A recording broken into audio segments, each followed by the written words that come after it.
Hello and welcome back to the Palace Way podcast. Now, we have just me and Pat on today after a very, very disappointing and, embarrassing performance and result yesterday as we were knocked out of the FA Cup. The last FA Cup game was fantastic. But to talk with me today, Pat, how are you after the defeat yesterday? Yeah, I won't lie. So I did watch the replay. I didn't watch it live.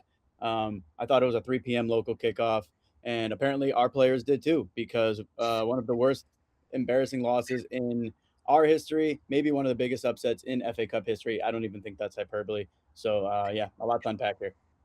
Well, yeah, definitely. Statistically, by numbers, I am reading that it is the biggest upset in FA Cup history, with there being 117 places between us.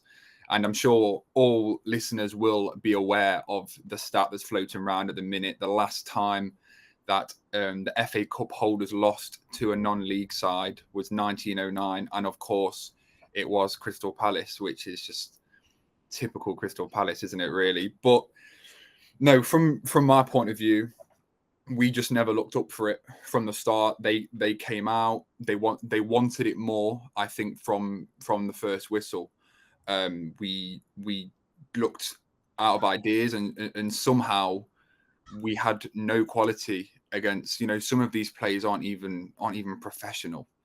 It's which some of them, obviously a lot of them will be, but these are not players that should be competing against Premier League quality. Not even to mention that these players are playing in a European competition. It was embarrassing from start to finish from my point of view. But Pat, from you, I know you've analysis being your thing. Is there anything in particular that struck you when you watched it back? Yeah, just first and foremost, I want to say that if we do talk about reasons why Palace lost, these aren't making excuses for them or trying to cope with anything or anything like that. They're just the reasons for it. I will say flat out, the eye test, the stats, any metric you look at, we deserved to lose. Macclesfield deserved to win this match. They outgained us in XG. They had more shots. Their shots were of better quality. And listen, we can talk tactics all we want. I don't think we need to go into too much tactical detail. We can look at the numbers a little bit because it shouldn't take a lot of tactics for us to go up there and win a match against a non-league side. It doesn't matter who we fielded. Quality wise, all 11 of Crystal Palace's players were miles above the 11 that Macclesfield came out with. And that's the sad part. That's the kind of embarrassing part, is that it would be a much tougher pill to swallow if it was, a statistical fluke or an anomaly or something wild happened. But they went up there, they looked complacent, they looked arrogant, they looked like they just thought they were going to walk through 90 minutes, and they got it handed to them. One thing that I do think stuck out statistically was Palace's average XG per shot, which again is something that we look at shot quality. The average quality of shot was 0.05, which was half of what their league average is. Palace is usually one of the best sides at getting quality shots off. They had halved that against Macclesfield, with a number that would be by far the lowest number across a Premier League season.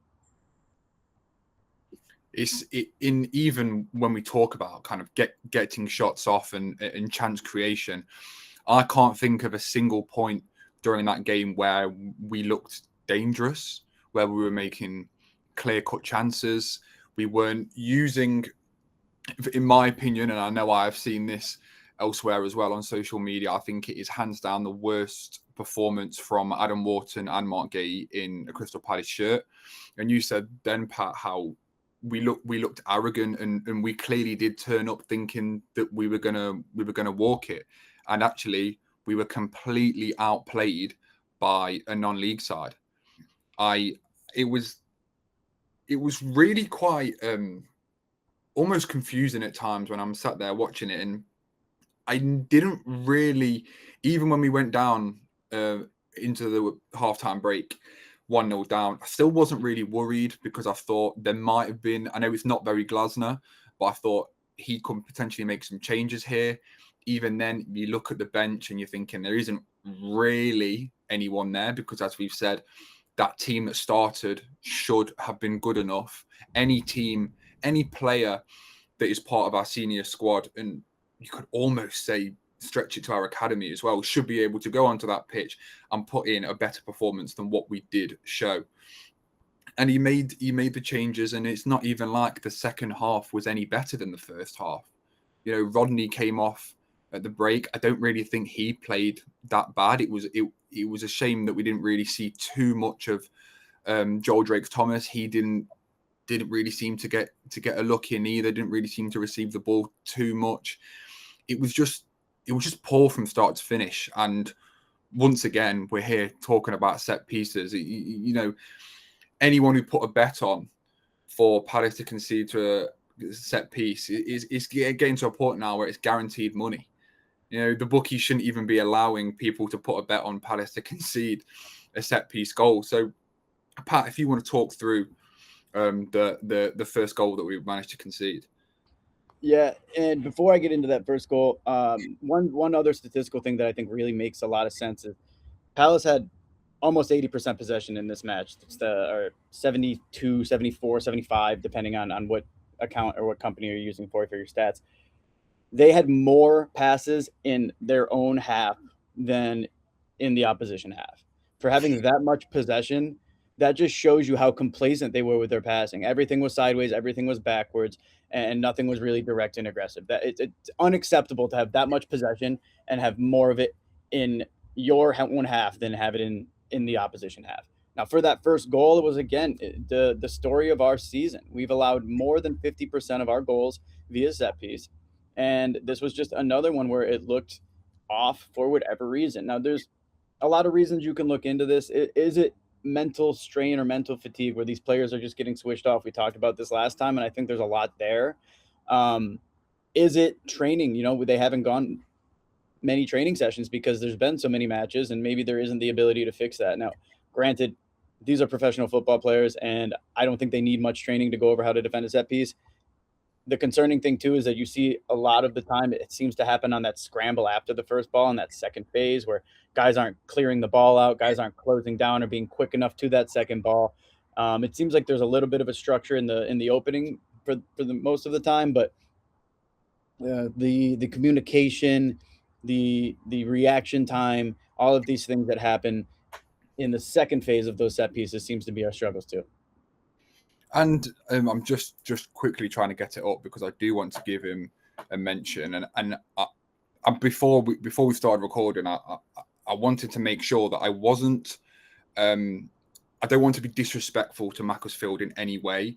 It's the whole day should be more about them outplaying us, and it's a great result for them more than it's a bad result for us. I really do want to stress that they did so well.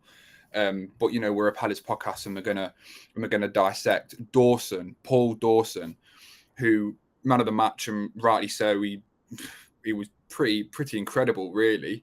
And for that first header goal, he's in between Cambo and Gay. Now, at first glance, when I first saw it, I thought it's Gay's man.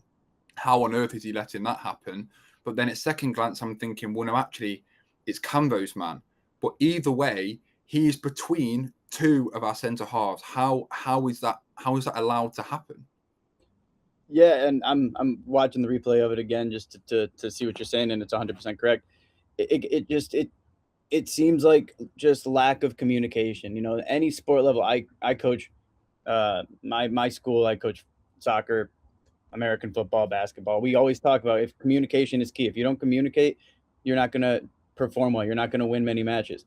That's for 8, 9, and 10-year-olds that don't make money, that aren't watched on TV, that don't have a following, right? If it works for them, it's going to work for professional players whose livelihood is on the line each and every match they play because this is where they get their bread and butter.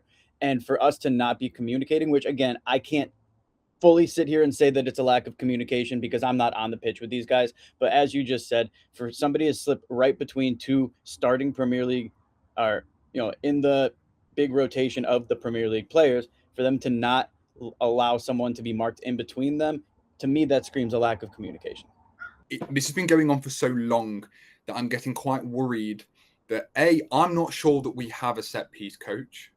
And if we do, he definitely needs to be replaced.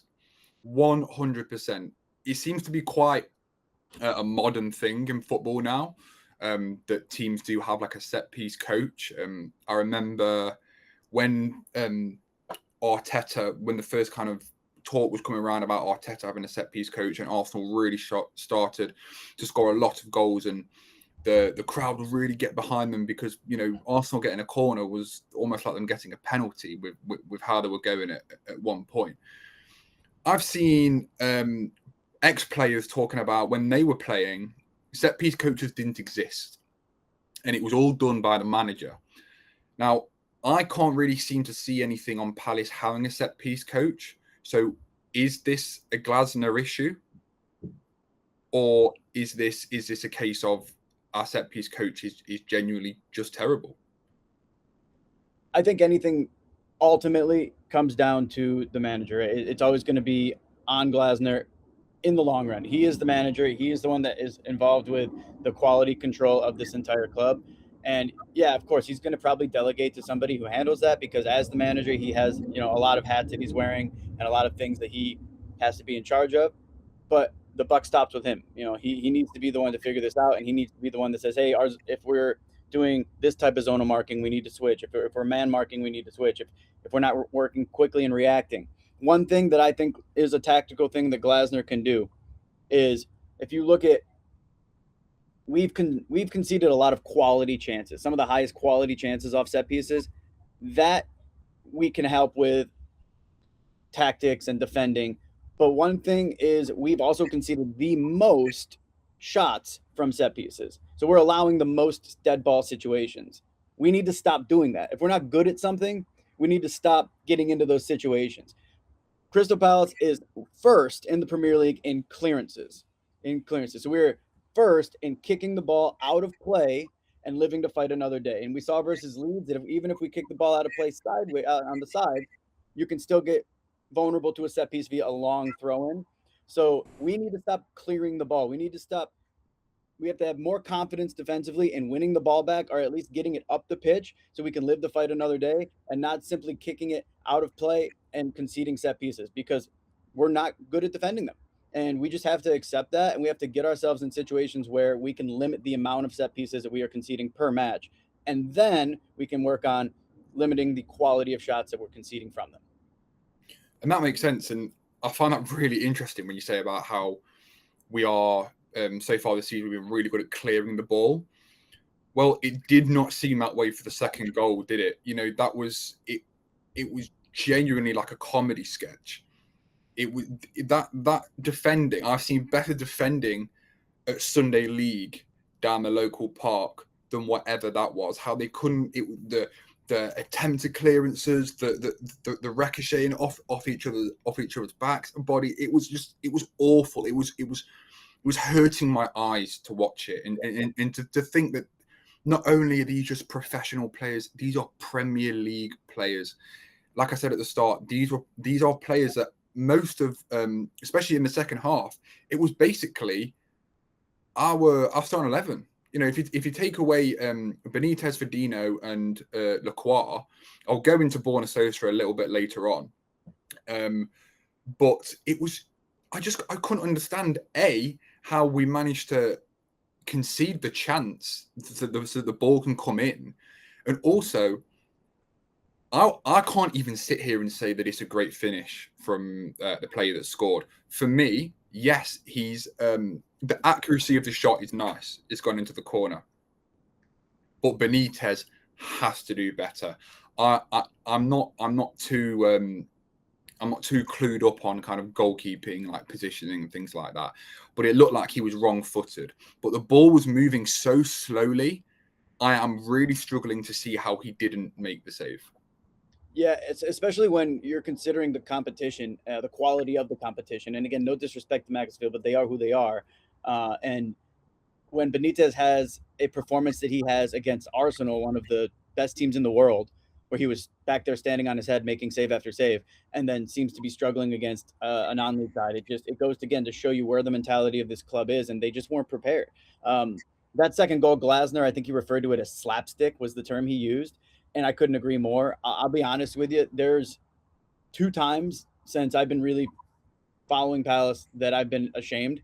The first one was when we went down 4-0 at halftime against Sunderland, maybe about 7, 8 years ago, when we were in the relegation spots and it was a big time 6 pointer and we just did not show up at home. We were embarrassing ourselves there. The second time was in this fray of giving up this second goal. It did not seem like the players wanted to be involved. It did not seem like they wanted to put an effort in. And again, that is the most shameful thing that we can talk about. At the end of the day, tactics are tactics, talent is talent. Sometimes it doesn't work out. But if you go out there and you don't give 100% and you don't give everything you have for the shirt that you're wearing and the badge on that shirt, that's where it's just unacceptable. And it was, to me, quite unacceptable. It really, really was. I don't understand how we can control that much of the ball and do nothing with it. And from a defensive point of view, we've got Mark Gay, and I will die on this hill. He is England's best centre back, and he is one of the first names on that England team sheet in the World Cup. That is probably the worst performance from Mark Gay in a Crystal Palace shirt. And from Adam Wharton. I think Richards had, again, one of his worst games in a Palace shirt. If we talk about match sharpness, it was his first match back after his cut to his foot against Arsenal. But some of this was just really just poor defending. As much as I want to give match sharpness an excuse for Richards, it was just really poor defending. And I know I said my piece on Borna Sosa last time we were here, and I've seen a lot of other people talking about it now. Maybe it's a bit more apparent. And Pat, do we kind of see what I mean now about how he's so poor? I do want to say though, before we talk Sosa briefly and Richards and Mark, I don't see why he was playing centre back in the second half. For me, it should have been bring Ty on the left hand side, and then if you still want to play in this 5-back system, don't bring Cambo off. Keep it Cambo, Gay, Richards. I don't understand why it was Cambo brought off and Sosa dropped into centre back. And it's really not very often that I will sit here and I will question Glasner's decisions. It's just not something that I do at all. But I think we are now starting to get to a point where that was an odd decision to make at half time. Yeah. And that's the one thing where I will defend Sosa a little bit because he's just out of position. But to the overall encompassing point, he wasn't good enough. No one was. I mean, I sit here and I defend Yeremy Pino probably more than anybody, and I still will defend him. I think he's still going to be a wonderful player for us, but he was just piss poor as well. He didn't look like he was ready for the physical rigors of non-league football in England. He looked like he was more used to being pampered on nicer pitches and nicer facilities, and I think he was a little shell shocked maybe from what that pitch was like and what that ground was like and how the play was being played.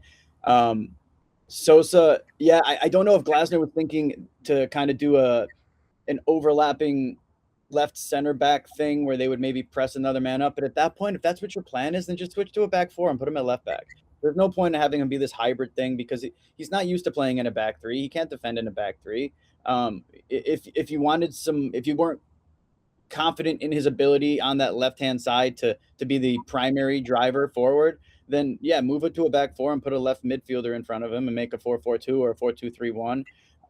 But I didn't think that was fair to him, but I don't want to defend him too much because at his time in his actual position, he really did not do anything of note that seemed to be threatening whatsoever. No, definitely. I don't really want to repeat myself from what I just said, but he just looks so poor. Like, even when he was in his natural position at left back, I think he went on to the right hand side at one point, because obviously Mitchell was doing his thing, but even then, nobody had a good game. No. I'm a massive fan of Tyrick Mitchell, really, really am. But even his crossing, which has been so good this season, it was basically passing practice for the keeper. Like, it was so poor. And if we're going to go up the pitch, like Wharton, the amount of misplaced passes from Wharton, it was unrecognisable. He was not the player that I have watched at Palace over the past year. or 2 years, sorry. Like, it was just so poor. I don't know if that comes down to a physicality thing, like you say with Pino, but Wharton's come through English football. He knows the physical side. He played in a championship, which, in my opinion, is one of the most physical leagues in the world. Well, it really is. So he hasn't got an excuse either. I'm really lost for words. Yeah, it's one of the other things, and it talks about the timing and why everything was so off. You're talking about Wharton's passing and Pino's passing. Palace were offside 7 times in this match. How you go offside 7 times against a club playing a serious low block is absolutely beyond me. It just goes to show you positionally we were so off. They weren't on the same page with each other. I mean, that shouldn't even be possible to do, but that it happened. So I don't understand so many of these things that happen. And I've seen a lot of people clamoring online and in other places and in, my WhatsApp chats or whatever about, oh, this shows that we need to get players in. Sure, we still need players regardless of this result, but we didn't need players in to beat Macclesfield from the 6th tier of English football. We didn't need players in. We had the players that we needed to beat these guys. We just did not show up. And I want to continue hammering that point home because it was not about tactics. It was not about skill. It was not about them fluking a lucky early goal and then sitting back and defending. It was about them flat out outplaying the reigning FA Cup champions, and you got to give them credit with that. That's it, and I completely agree. We should have been able to turn up yesterday with no manager, and we still should have been able to beat a team in the 6th tier. It goes without saying. I've heard this, other people say this on different podcasts as well. I want to say Parish should be refunding at the very least, everybody's tickets who went to the game. And arguably, I think he should be refunding their travel as well, because anyone who made that trip to Macclesfield, I honestly feel so sorry for them to watch that. So poor. I do briefly want to talk about the Gahey situation with him talking to the fans at the end. I know Paddy McCarthy was there with them as well, but it looked like Gahey was doing most of the talking. I've tried to do a little bit of digging to see if I can find out actually what the conversation was, but all I can really seem to find is that he was apologising. And fair play to him. Fair play to him for going over. And there would have been a lot of other players, a lot of other captains in world football that would have just, done a little clap, turned around and gone back in. But part of me thinks that maybe if he was going to go over, why did he go over alone? I think there's a couple of other leaders that maybe could have gone over with him. Now, with the pitch invasion, with talking safety of the players, I'm gonna let that go. But all I've really managed to find is that he was apologising, and good on him. And the sad reality is, and we hope not, but that could be Mark Gahey's last game. Like, I don't really want to get too much into transfer talk in this particular episode, but it really could be, couldn't it, Pat? It could, and it goes to show you the type of human being Mark Gahey is. I always say he's a far better person than he is a footballer, and he is an unbelievable footballer. So that goes to show you the character of the person that Mark Gahey is, and it could be his last match. And like, I don't want to get into the weeds with it either, because I'm not too privy on what's going on. But if you have a chance to re-sign Mark Gahey, you re-sign, right? That's what we all want. But if that's not an option, then you have to look at how you can move this club forward without him, because it's going to happen one way or the other. If he doesn't want to re-sign and he doesn't want to be here anymore, then fair play to him. He won us our first trophy. He was a laudable, praisable, just perfect captain for us, and in my opinion. And if he wants to leave, we can let him leave. But we would be remiss not to at least try to get a fee for him and let him leave in the summer. And I think that it's easier said than done. This club should have center back options that are lined up, done the research, have a list, made some contacts with people in case this happens, especially how close it got in the summer. But I don't think it would be this sky is falling end of our season thing that I've heard some people talk about if he were to leave, because you just have to look at the long term of it. You have to look at how everything works out with it. If he doesn't leave, I'm not going to be sad. I'm going to be really happy. But if he does leave, I still think that we could get the quality in to compete in the Conference League and turn this season around. So we'll see what happens with it. But I'm not really, I'm pretty lukewarm on the situation in terms of where I sit on the fence. I would be okay with either way happening. Yeah, I would agree. In the summer, when it was quite obvious that we weren't going to get a quality replacement in, I was very anti selling Gay. Now, if a team like Man City is going to come in and pay 35, 40 million for a player with 6 months left on his contract, honestly, take him because, like Glasner has said, it gets to a point where the financial side of things takes over the sporting side of things. And I honestly wouldn't be mad if we managed to get 35 million for him with 6 months left. That's fine. And yeah, he is a great captain of this club. He's a great person, as you said.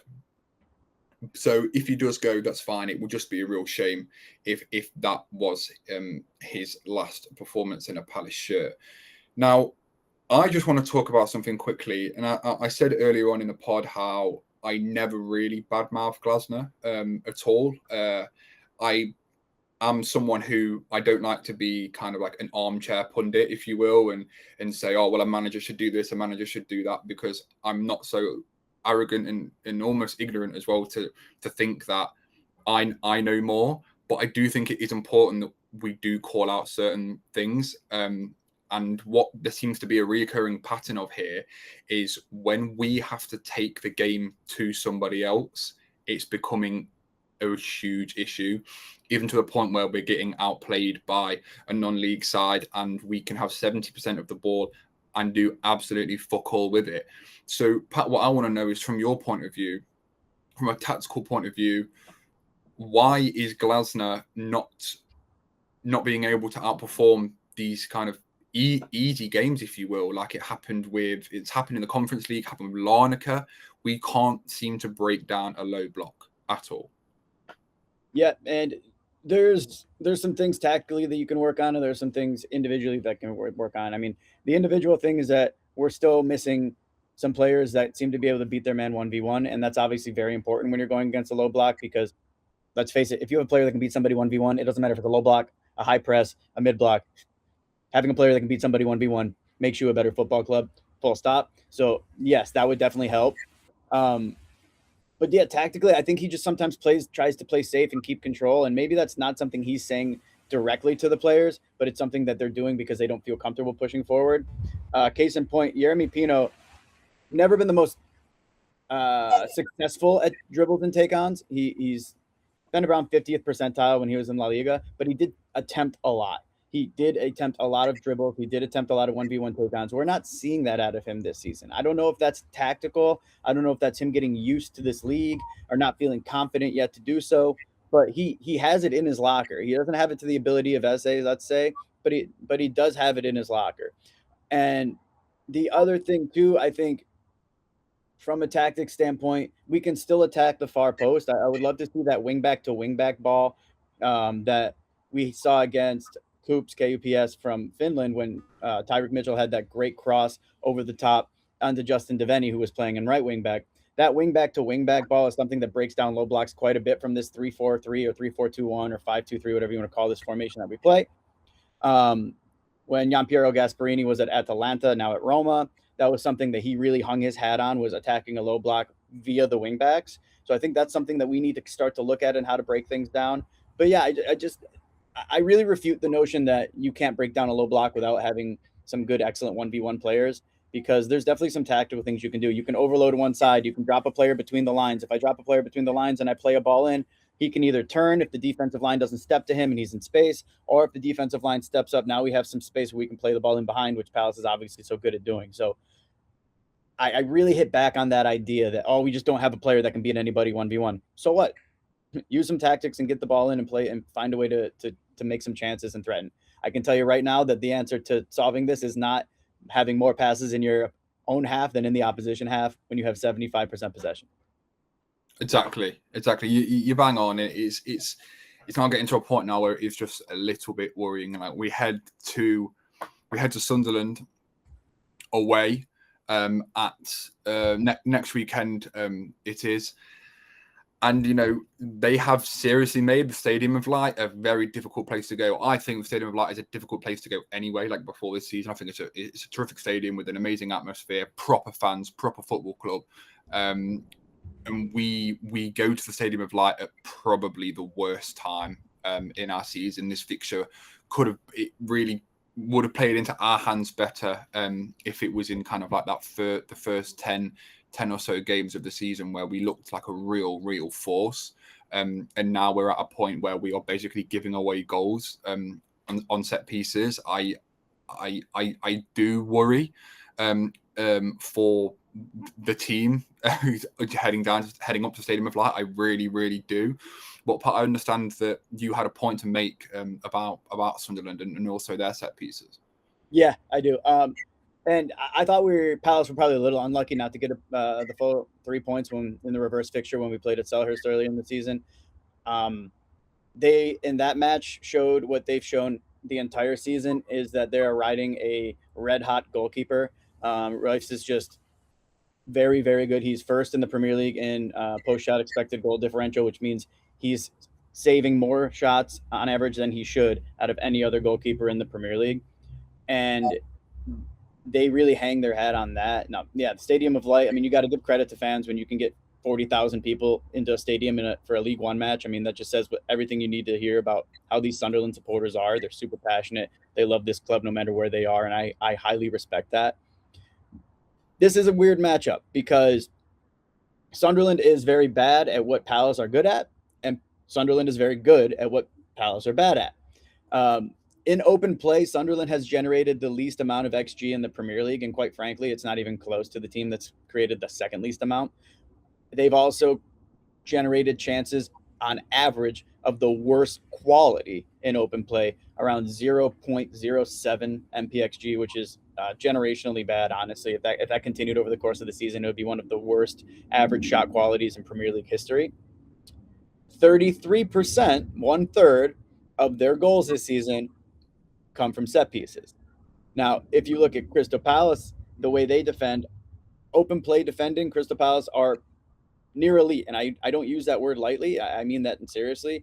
The only team in the Premier League that has a better defense in terms of shots conceded, quality-wise and quantity-wise, so looking at average MPXG for quality and looking at total number of shots conceded in open play for quantity, the only club that does it better is Arsenal, and Arsenal's defense is lauded as world-class, arguably the best defense in the entire world right now, and Palace are second only to them in the Premier League in open play. Completely flip that on its head when we talk about dead ball situations and set pieces, because Palace have given up more shots than any club in the Premier League off of set pieces and have given up the second worst shot quality only to Burnley. So we're looking at elite levels of open play defending versus relegation levels of set piece defending. And we're looking at a club in Sunderland who has relegation levels of open play creation versus maybe not elite, but something that they rely on and they really do well in is creating off of set pieces. So it's an interesting matchup. It is something where one thing has to give. Either they don't perform well in open play and we can get them on the counterattack and we stay out of those set piece situations, or we're conceding corners and long throws and free kicks and we're sitting here talking again about how Palace cannot defend set pieces and how frustrating it is to watch us play because our defense is so well when we don't get the ball in a dead ball situation, but we seem to not be able to pull anything out of it. And that's so interesting because it really sounds like a game where Daniel Munoz and Ismail Assar would have a field day. Absolutely. It's heartbreaking, isn't it? They would. I genuinely do believe that they would be the difference in a game like that at the Stadium of Light. I think it's going to be really tough. And when you say it like that, I would 100% take a 0-0. Like if you ask me right now, I'd 100% take a 0-0.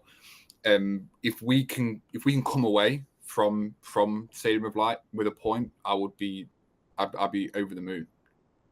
Yeah, and I think this is where Brennan Johnson can have a match because Brennan Johnson does have a similar player archetype to Sarr, where he's pacey, he's direct, he can get up the pitch quickly. The match against Aston Villa, we saw the threat that he can pose. from getting into threatening situations using his pace. So that's something that we need there. And yeah, obviously Daniel Munoz is a big miss, and we've completely seen that. There are some murmurs of us going after another right wing back in the market. So with this match being, over a week away from our last Premier League match against Aston Villa, maybe there's a chance that we have somebody there that can offer some pace on the right flank and pair up with Johnson and pose a little bit of a threat. But you hope that Johnson being in more matches, getting more minutes, and being more comfortable with us, maybe we can see him start to actually finish something like we saw him do last year at Spurs. Yeah, I really do hope so. I think it's going to be a really tough, really tough fixture for us, and I'm hoping that we will film another episode before Chelsea. Hopefully there'll be some more transfer talk, because we didn't have Bobby on today, we didn't have Bruno on today, so we spoke purely about Macclesfield and going towards Sunderland, and because there doesn't really seem to be anything concrete transfer wise, so hopefully we can bring you more discussions on that next time. But I guess that is probably a nice time to wrap it up. It's been conversations that we needed to have after that embarrassing performance and result yesterday. But I really do hope that we can kind of put a lid on this now. And as we start to hopefully over the next few weeks get some players back from injury, and we've Saw coming back at some point, but it doesn't look like that's going to be right up until the end of AFCON now, seeing as Senegal have gone through to the semis, and as I've said before, I do think that they have a good chance of winning it. So yeah, we will catch you next time. Hopefully we will have Bruno back. Pat, anything else have you got left to add? No, just to continue to offer some perspective with things, and what happened should never have happened, and the players should take a look in the mirror and make sure that it doesn't happen again. But this is why this cup is so magical. This is why we love the FA Cup, for the little guy to take out the big giant, for David to knock out Goliath. It's the reason why we love this sport, and we love this cup, and we love this tournament. Unfortunately, we were just on the wrong side of it this time, and I think if we didn't go through last year and win it and feel that high of high and feel that wonderful glory that we had in May, I'd probably be a little more depressed about how I'm feeling right now. But to me, going from the peak of peaks to the lowest of valleys, if that ain't typical Palace, I don't know what is. Oh, it really is. And I'm just gonna end it on this, and I've seen it everywhere. If someone said to you at this point last year, would you take Palace winning the FA Cup to then go out in the first round to a non-league side the season after, you would 100% take it. Every time.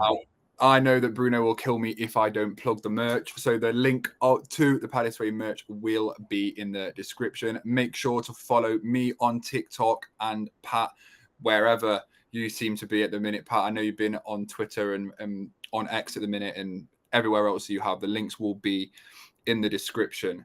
So hopefully we will have some more positive news to talk about next time. But thank you very, very much for watching, and we'll catch you soon.